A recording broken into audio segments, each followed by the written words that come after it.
মাননীয় প্রধানমন্ত্রী জনাব তারেক রহমানের সম্মতি নিয়ে আমরা জাতীয় শিক্ষা রোডম্যাপ ঘোষণা করব।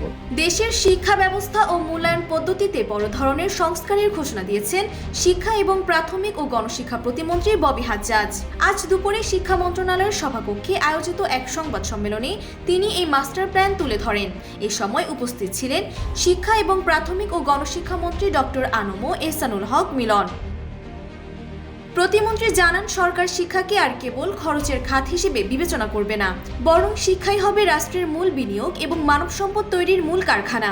এই লক্ষ্য বাস্তবায়নে 3 ধাপের একটি সময়সীমা নির্ধারণ করা হয়েছে। বাস্তবায়নের 3 ধাপ হলো: প্রথম ধাপ, এই পর্যায়ে বাজেট ও প্রকল্প বাস্তবায়নের ডায়াগনস্টিক রিভিউ করা হবে। বিশেষ করে গত অর্থবছরে উন্নয়ন বাজেটের 53% টাকা ফেরত যাওয়ার কারণ অনুসন্ধানের রুট কজ অ্যানালাইসিস করা হবে। পাশাপাশি শিক্ষকদের ট্যাব প্রদান এবং মাল্টিমিডিয়া ক্লাসরুমের পাইলট ডিজাইন সম্পন্ন করা হবে। দ্বিতীয় ধাপ, ঈদ উল ফিতরের পর প্রধানমন্ত্রী তারেক রহমানের সম্মতি নিয়ে একটি পূর্ণাঙ্গ জাতীয় শিক্ষা রোডম্যাপ ঘোষণা করা হবে। তৃতীয় ধাপে 12 থেকে 36 মাসের মধ্যে একটি দীর্ঘমেয়াদী ধাপে পরীক্ষা ও মূল্যায়ন পদ্ধতিতে বড় ধরনের কারিগরি সংস্কার করা হবে। এছাড়া সাধারণ, মাদ্রাসা ও কারিগরি শিক্ষার মধ্যে সমন্বয় বা ব্রিজিং করা হবে। সংবাদ সম্মেলনে প্রতিমন্ত্রী আক্ষেপ প্রকাশ করে বলেন, উন্নয়ন তহবিলের টাকা অব্যবহৃত থাকা কেবল অর্থনৈতিক ব্যর্থতা নয়, এটি শিক্ষার্থীদের সুযোগ নষ্ট করা।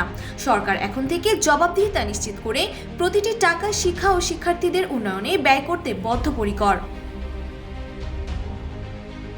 Desk report, Bangladesh bulletin.